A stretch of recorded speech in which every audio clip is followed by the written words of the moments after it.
So we've covered the main tools that you will use in Capture One when editing or archiving your files, but I thought it would be wise to show you how I personally edit. So I included a couple more files so we can work on full edits and you can follow along with me. Feel free to practice editing with any of the files that are included with the tutorial, but the files that we're going to import now are files that you will be able to follow along while I'm editing on my screen. So we are back in the session we've used so far, and we're going to do the same thing as we first did. So let's click on the import button and import our files from the folder that's included with the tutorial. So let's go to source, click on it, choose folder, and here on my computer the folder is saved in downloads, then images, and you should find with your tutorial a folder called full edits. So let's click on here. So now let's go down to naming. I'm going to rename these with the session name. So document and name, let's click enter and then dash. And I'm going to add a counter. So let's type in counter and type enter. Now let's click on one of the pictures to see what the name is going to look like. So if I hover here on the sample, I've got the session name and then a counter. I'm actually going to customize that by clicking on the three dots here, and I'm actually adding a digit counter instead of the counter so that I can add 4 digits instead of just the 2. So now let's click OK, and here I'm going to add my copyright. So type in my name and description. I don't need a description here. From here, adjustments, I'm not going to add any adjustments. And from there, I'm going to click either on all images, so Command or Control plus A, or simply just click on the gray area of the import box to get the button Import All. So let's click on that, and we should find all the files after the one we previously imported. So let's get started with the last 2 pictures. I'm going to start with the 22, and so I'm clicking on it and then pressing Command plus Alt plus V to bring it into the viewer. I'm going to add the browser on the right, so let's press Command plus B or Control plus B if you are working on Windows, and let's get editing. So the first thing I would do on this picture is actually crop it, because I don't think the white part on the left is adding much, and I don't think the crop top is adding much either. So let's press C on the keyboard and crop it a bit. So to crop it, we saw it before, we can simply click on the picture and drag the crop across the picture to crop it however we want it to be. Once the crop is placed correctly, let's press V on the keyboard to validate, and if we want to tweak it even more, you can simply press C again and crop it some more. So here we go, we've got our crop done. So to make sure the exposure is correct, I'm going to go over the highlights of your face, so for example on the forehead, and check that the value for the red, so whenever I go over the area, you'll see different values up here show up, and the first one in red is actually the red value. So whenever I try to light someone who has light skin, I'll try to keep that value between 220 to 240.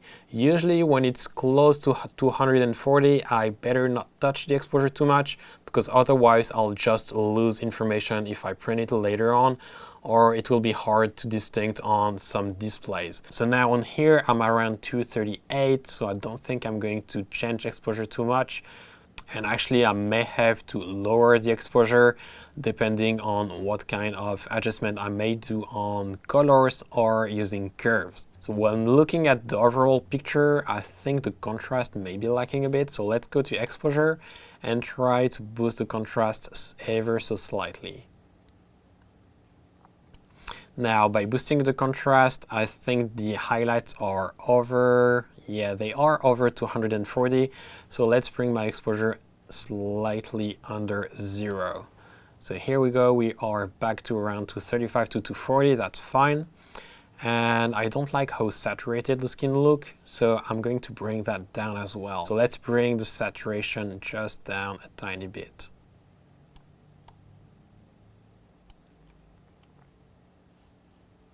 Now I want to make sure that my background is white as well, so I'm going to hover the background with my mouse to see how the values are looking, and so far it seems like everything is around 3 times 255, which is fine. That means it's perfect white. I'm going to try to recover some of the highlights to see if I can get more details in the hair without bringing back too much of the background down to something that's not pure white. So here with a value of 17 in the highlights, it seems like the white background is not white anymore. So let's try a lower value, and that looks better. Let's see a before and after to see if it helps in any ways. It does help a bit, but I think it's still a bit much. So let's bring it down to around 5. And now we've got 255 pretty much everywhere. We've got some values at 254, but that's not too far off. In Capture One, I love how the clarity is looking, so here I may add some, but just be careful when adding clarity, because sometimes if you have then to bring the picture into Photoshop to edit even further, it may be a bad idea, especially if you're going to work on the texture, because clarity may help enhance the texture, and if it's more visible, then the problems are going to be more visible as well. So if you are going to bring the picture into Photoshop, just make sure not to push the clarity too far. So here, let's try a value of around 6 to 10 and see if that helps the picture. So before and after, it does make a difference, but not so much so that it would create any problem when editing in Photoshop. So let's leave it at 7 and play around with the curve. So with the curve here, I'm going to start by bringing my black point a bit to the right, just to make sure that the black point is well defined. So here seems to be fine, but now I've brought back some saturation. So let's adjust saturation one more time. So there, and if we do a before and after from scratch, let's alt click on the reset button. So that was the start, and that's where we are now. So as you can see, a lot more contrast, a bit less saturation, and we've got a bit more detail in the hair, which is great.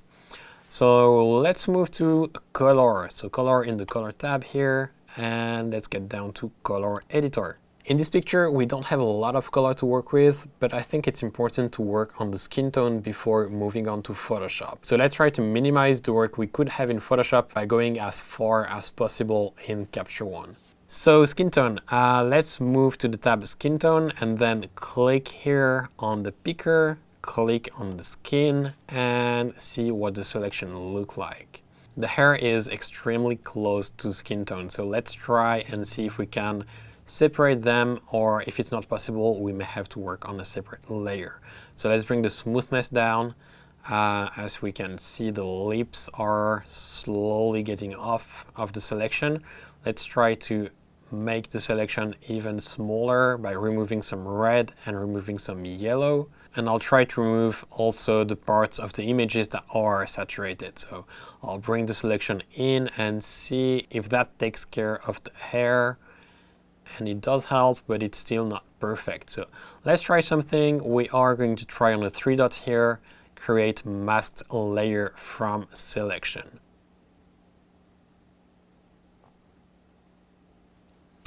So now we should have a new layer, and it's the case, so let's rename it skin tone.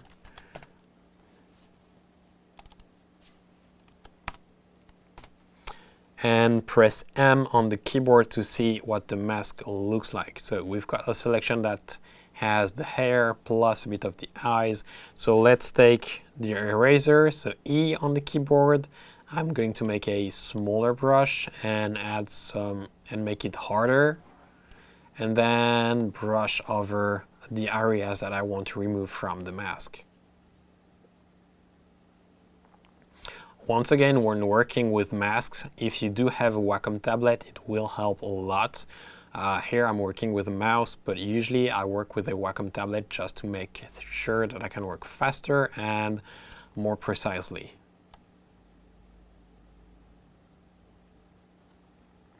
So if we right click on the picture and enable auto mask, it will add another circle on our brush. So when using the auto mask feature, just think of the inner circle as the brush And that brush shouldn't touch anything but what you want to remove or keep in the mask. So for example, when you use the eraser, the inner circle shouldn't touch the thing that you don't want to remove. So here, if I want to remove only the hair, the inner circle shouldn't touch the skin. Because if you do touch the skin with the inner circle, then the algorithm won't know what you want to remove or what you want to keep. So it's extremely important to be precise and not touch anything that you don't want to touch. The algorithm also works on a luminosity and color basis and contrast as well. So in some cases, like here, where the hair is extremely close to the skin tone and skin luminosity as well, it will be hard to make it work properly. But let's try and use it a bit more to see if it does help. If not, I'll simply disable it. I'll also remove a bit of the eyebrows, but for that I'll lower the flow just so that I can keep a bit of the skin that are behind the eyebrows, but not too much either. So let's brush over, and now it started to look pretty good. So let's press M again, and let's go back to the color editor. I'm going to create a new selection. So click on the picker, click on the skin, and now I'm going to adjust the uniformity. So uniformity all the way up to around 50. I'm going to do a before and after just to make sure the lips are not in here. So without the layer and with it, so the skin is more uniform in terms of hue, but it has become a bit orangey now. So let's bring the amount of the hue to the left just to make it a bit more pink and not so orangey looking. And I'm going to adjust the saturation as well. When you did portraits or beauty of women, just make sure that you don't go too far with the saturation, especially if they do wear blush, because if you've got blush, then it's probably more saturated than the skin. And if you try to use the saturation to uniformize everything, then you may either remove the blush or make the whole skin a lot more saturated. So if you do create a mask like we did here, just try and brush with a lower flow on the blush just to take it off the selection. So here we don't have much blush, so it's not as important. I'll just raise the saturation a bit more, but not too much. And try to move the lightness around as well, just to try and minimize the work we may have in Photoshop later. Now, I feel like the lightness has added some brightness to the shadows that I don't really like. So I'm going to bring the lightness amount down a bit. And the saturation as well. I don't like when beauty shots are too saturated. I'm going to try to adjust the hue even more to make it a bit more pink and see how that's looking. I think the uniformity sliders are pushed a bit too far. So let's try to lower the saturation and the hue as well. So let's try before and after. So before the skin tone layer and after. In this case, I actually have some makeup around the eyes. So I'm just going to brush a bit more just to remove my mask from the makeup and make sure I can keep the colors that my model or makeup artist had put on the eyes. So let's try to do a before and after from scratch. So that was the start and that's where we are now. So here, if I were to send this picture to a customer to proof before I would retouch it, I'd probably create a new layer with either the healing or the cloning option enabled so that I could remove some of the pimples or skin problems without having to go through Photoshop. In this case, this picture, I wouldn't send it to the customer before, so I'm not going to use the healing or cloning brush, but just know that you can use it. But if you are going to retouch using Photoshop anyways, just use Photoshop. It's going to be much easier, much faster, and the result is going to be much better as well. Again, the cloning and healing functions in Capture One are good. They are great to use for some small problems, especially for still life photography, but in portraits and beauty, it's probably not the best tool ever. There isn't much I would add to this picture, but perhaps just work on the color a bit more by using curves. And to do so, I'll probably create a new layer. So let's create a new filled layer here. So click on the plus, hold the click, and then a new filled layer. Let's call that color grading so that we can keep everything separated, neat and clean. And now let's move to the exposure tab and down to the curve. Usually when I edit portraits, I like to add some contrast using colors and not just luminosity.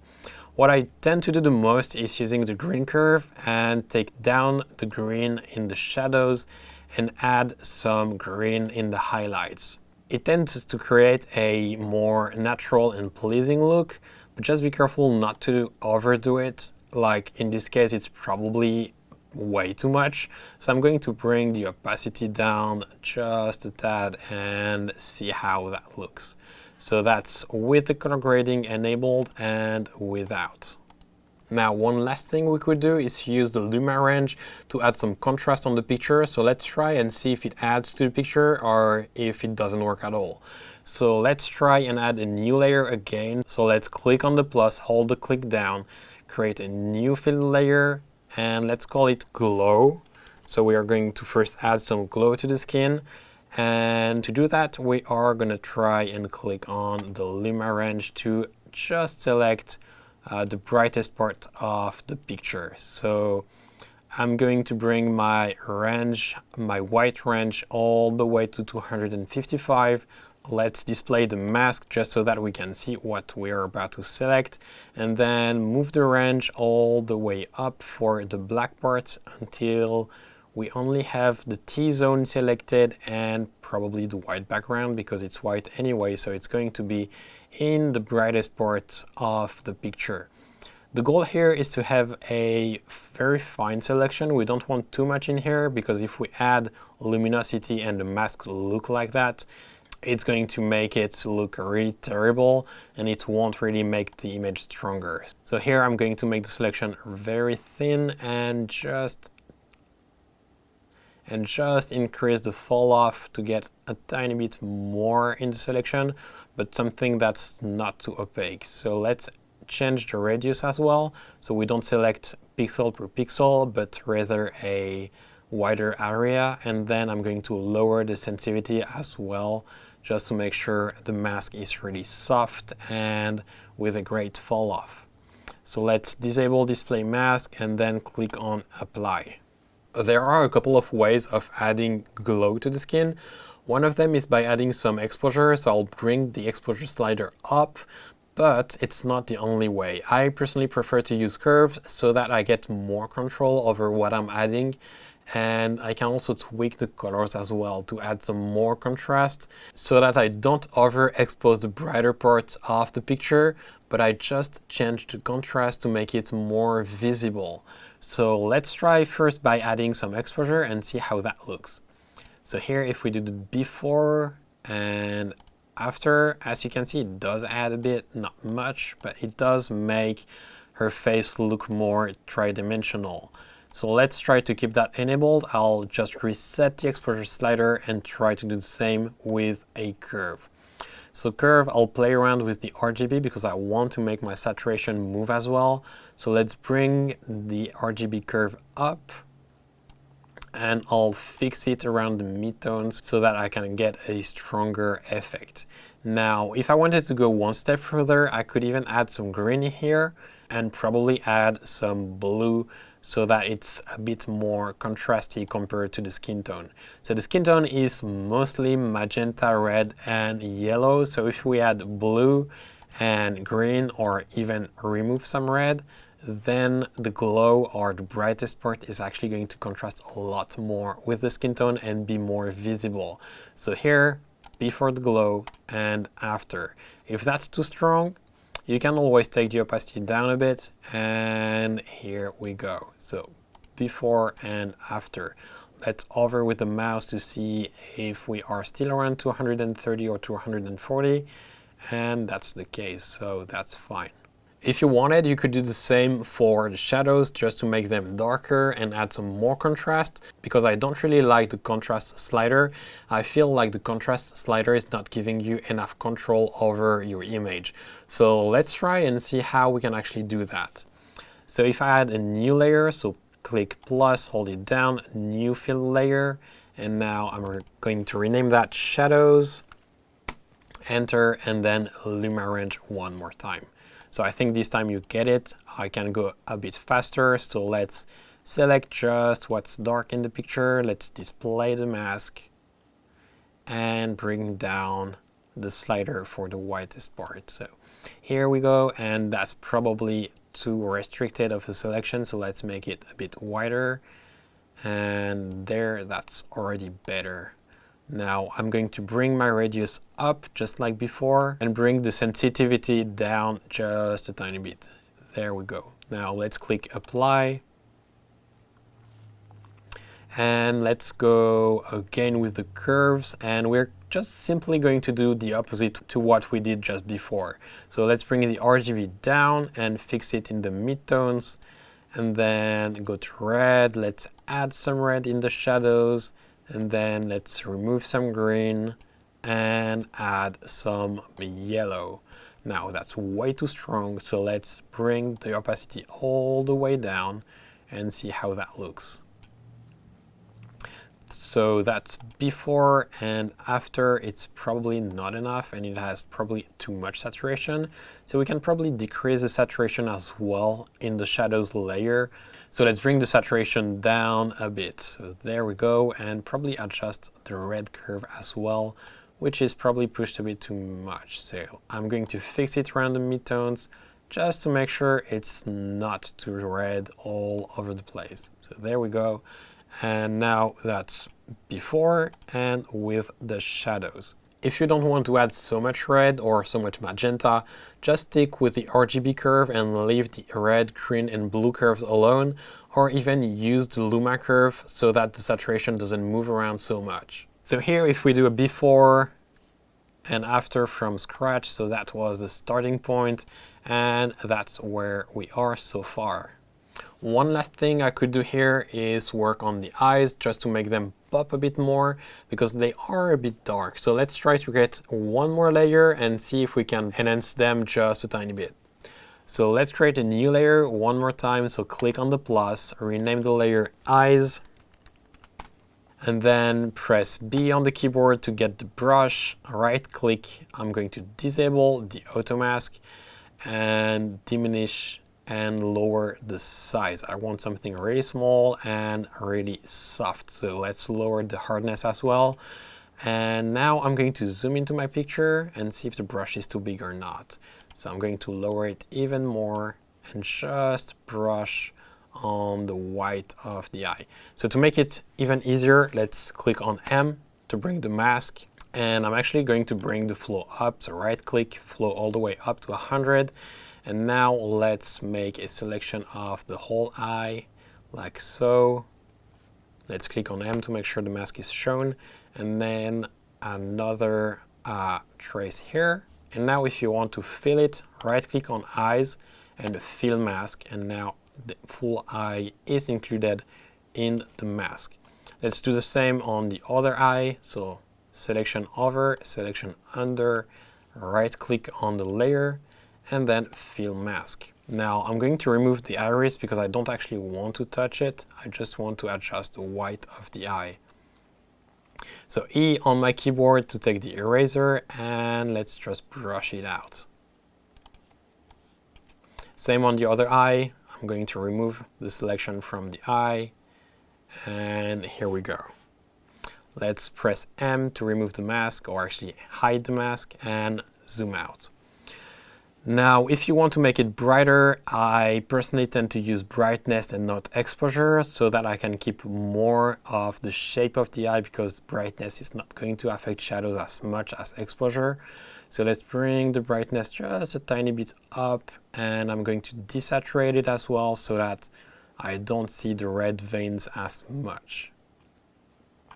Let's try before and after. So that's without the eyes layer, and that is with the eyes layer. So great difference here, and if I wanted, I could even actually create a new one for the iris. So let's do that. Let's click on the plus and then rename the layer iris and click B for brush. Let's take a brush that's a tiny bit bigger and zoom in. Actually, that's too big, so smaller, and brush on the bottom of the eye, on both eyes. And now let's bring the exposure up and the contrast up as well. I'm going to add some saturation just to make the iris pop from the rest of the face. Now that's way too strong, so let's lower the opacity all the way down to around 25 or even 20. So before and after, it adds just a little bit, but that's more than enough for me. So let's do one last before and after. So that's the starting point and that's the end.